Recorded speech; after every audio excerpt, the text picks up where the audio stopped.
ধরা খাওয়াইও না। স্বৈরাচারীরা স্বৈরাচারী করে, নিজেও জানে জনগণের উপর অত্যাচার করলে আসনের ময়দানে ধরা হবে। কিন্তু আল্লাহরে কয়, আল্লাহ কয়দিন ফড়ং ফড়ং করে লই, তোর ফড়ং ফড়ং চাপড়ায় আল্লাহ ছুড়াই আলাই। ক্ষমতা আছে না? তুই ক্ষমতার দেখছ কি? ফেরাউন্নারে আল্লাহ শেষ করে দিয়েছেন। ফেরাউন্নাকে আল্লাহ লজ্জা দিও না, বৃষ্টিতে থামাও। আল্লাহ ভাবলেন এখনই সুযোগ, ফেরেশতা পাঠালেন কলম আর কাগজ দিয়া। কি পাঠাইলেন?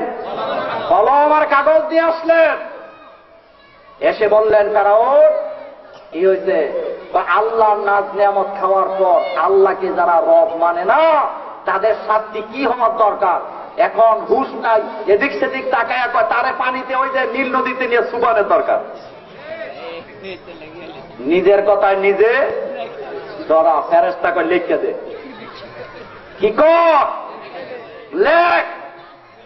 ফেরাউন লিখছে, যেই ব্যক্তি আল্লাহর নাজ নিয়ামত খাওয়ার পর আল্লাহকে স্বীকার করে না, তারে পানিতে সুবানের দরকার। তাও কোন পানিতে? কোন পানি? লেখতে মাশাআল্লাহ, আইন নিজে করতে।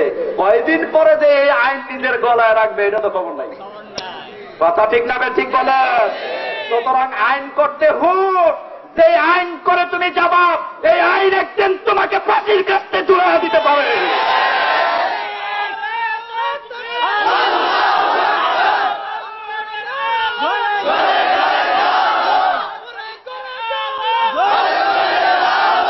জীবন সব সময় একরকম যায় না, এটা কিন্তু চেঞ্জ হয়ে যায়। ফেরাউন এই ঘটনা ঘটাইয়া চলে গেলেন, আল্লাহকে এমনি ছাড়ব না। ফেরাউন মুসা আলাইহিস সালামের বিরোধিতা করলেন।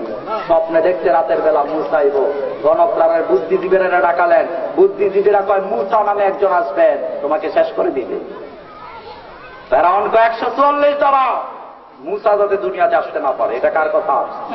কারণ মুসা আলাইহিস সালাম হচ্ছেন মুসলমানদের নেতা। সুবহানাল্লাহ। সুতরাং বাপ মুসলমান হইলে পোলা কি হবে? মনে আছে তো আলোচনা? আমাদের পিতা আদম মুসলমান, আমরা কি? মাঝখানে যারা আছে গন্ডগোল আছে না নাই? কথা বলেন, আছে না নাই? আবার মাঝখানে আরেকজন পিতাকে আল্লাহ মুসলমানের পিতা বানায় দিলেন। ওই লোকটার নাম কি? ইব্রাহিম আলাইহিস সালাম। ঠিক না বেটি? এই মুসলমানের কাতারে যারাই থাকবেন লাভ আছে না নাই? তাদেরকে তারা কেউ জান্নাতে যেতে পারবেন না। অনেকে মুখে তেল দেয়, কয় বাবাই যদি গন্ধম না খাইতো আমরাও বেঁচে থাকতাম। বাবার নাম কি? কথা কন না কে? আমি শুধু আপনাদেরকে একটু বুঝাই দেব, আমি কিন্তু কোরআনের ছাত্র। আমি কিসের ছাত্র? এবং কোরআনের ছাত্র থেকে থেকে কবরে যেতে চাই। লাভ আছে না নাই? আমি মুহাদ্দিস হতে চাই না, মুফাসসির হতে চাই না, আমি আল কোরআনের ছাত্র হয়ে কবরে যেতে চাই। আপনারা চান না? আপনারা চান না? কোরআনের ছাত্র হয়ে মরেন, লাভ আছে না নাই?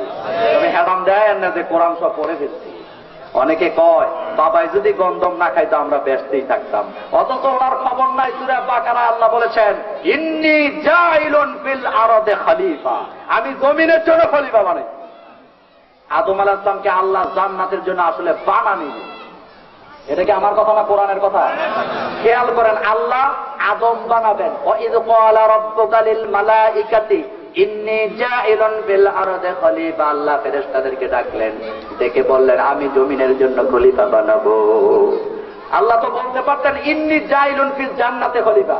আলেম ওলামারা বলেন বলতে পারতো কি পারতো না? না, আমার আল্লাহ শব্দ চয়ন দেখেন, আল্লাহ বলছেন আমি জমিনের জন্য খলিফা বানাবো। এবার খেয়াল করেন, জমিনের জন্য বানিয়েছেন।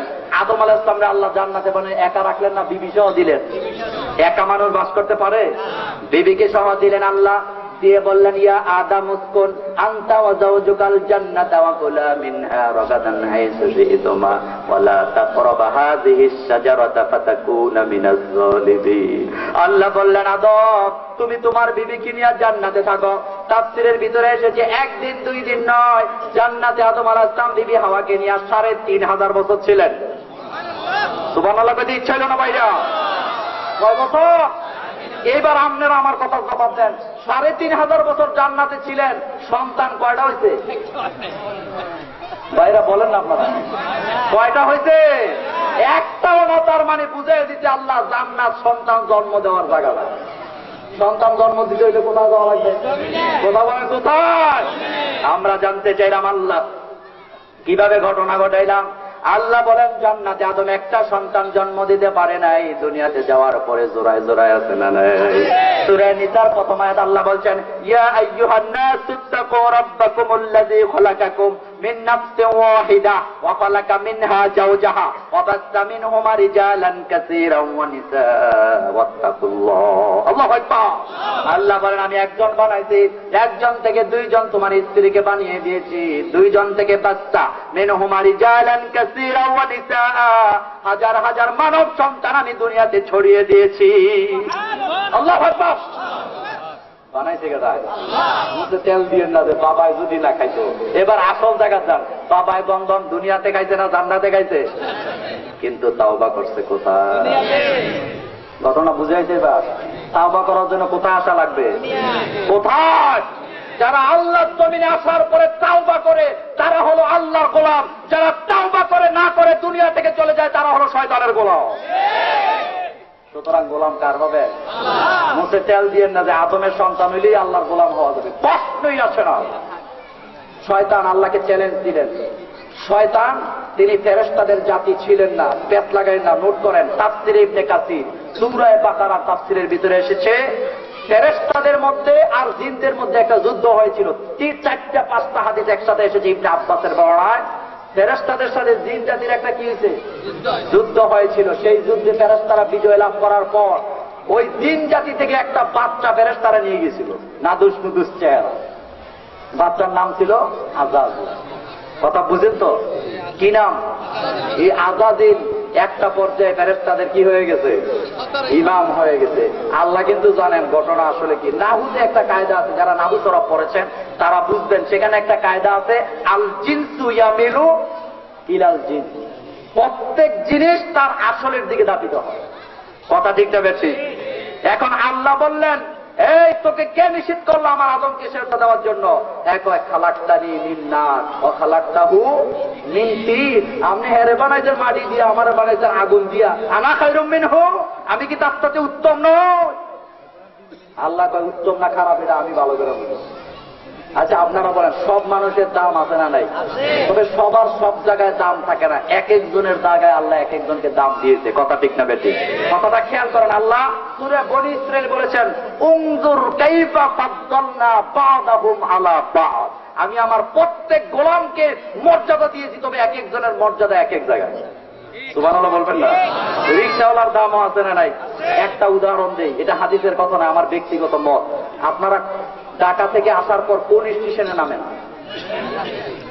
বুঝি নাই। মহিপাল। এখন রাত 12টা বাজে।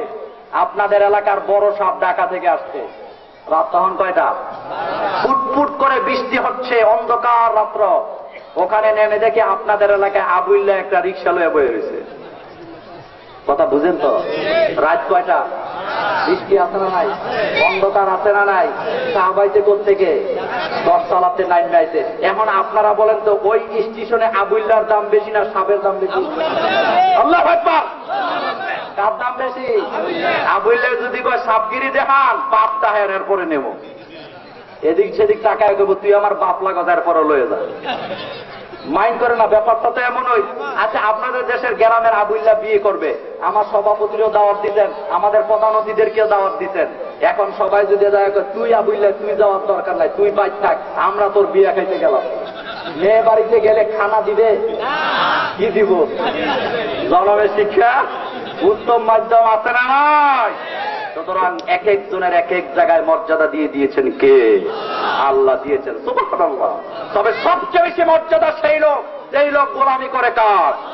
আমরা জানতে চাইলাম আল্লাহ সবচেয়ে দামি মানুষ কারা?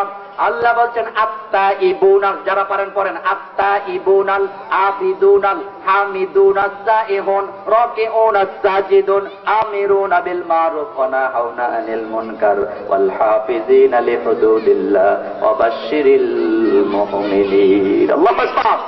আল্লাহ বলেন, যারা আমার কোরআনের হেফাজত করে তাদের মর্যাদা আমার কাছে সবচেয়ে বেশি। তারা মুমিন, তাদেরকে জান্নাতের সংবাদ দিয়ে দাও। সুতরাং কালিমার সাথে আছি না নাই? কথা আসতে বলেন কেন? আছি না নাই? নামাজ আছি না নাই? রোজাতে আসি না নাই, ইসলামী আন্দোলনে আসি না নাই, বাপ্পার খেদমতে আসি না নাই। তবে গোপরাইদের সাথে আমাদের কোনো সম্পর্ক নাই। কোরআন হাদিস যেদিকে যেতে বলবে আমরা সেদিকে চলে যাব।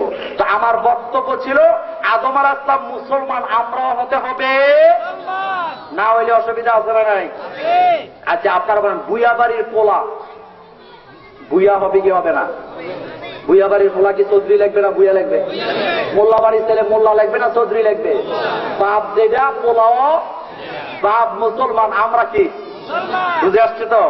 বাপ তাওবা করেছেন কার কাছে? তবে জান্নাতে তাওবা তিনি করেন নাই। হাদিসটা নোট করে নেন, দুনিয়াতে মুমিনের তাওবা আল্লাহ কবুল করবেন, কাফেররা দুনিয়াতে তাওবা করলেও কবুল হবে না।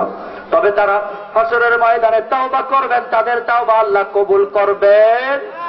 এই জন্য আমাদের পিতা আদম আলাইহিস সালাম দুনিয়াতে এসে দোয়া করলেন, রব্বানা পড়েন, রব্বানা যালামনা আনফুসানা ওয়া ইল্লাম তাগফির লানা ওয়া তারহামনা লানাকুনান্না মিনাল খাসিরিন। কার কাছে চাইবে?